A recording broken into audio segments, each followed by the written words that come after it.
This is the Lone Crater YouTube. We hope this video helps. You start by confirming prerequisites. You own the business, and you have enough GTA dollar for transfer or upgrades. Once confirmed, open the interaction menu and navigate to the organization management for your business type. You will use the game's built-in menus to initiate the change. Make sure you are not in a mission or instance that blocks edits.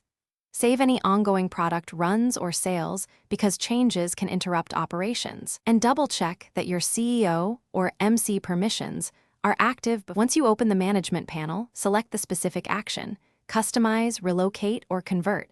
You choose the new business parameters and confirm costs. The game shows itemized fees so you know why each charge appears. Make changes sequentially, address inventory/storage, then staff or upgrades, because some switches require empty stock. Allow time for server processing. You may see a progress prompt. If anything is locked, return and complete outstanding contracts before reattempting the change.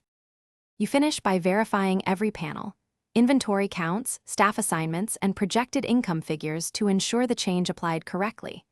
If visuals or production numbers lag, leave and rejoin an online session to force a refresh.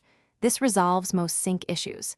If the change fails or the business locks, sell or temporarily close the venture, wait a short real-time period, then repurchase or redo the conversion.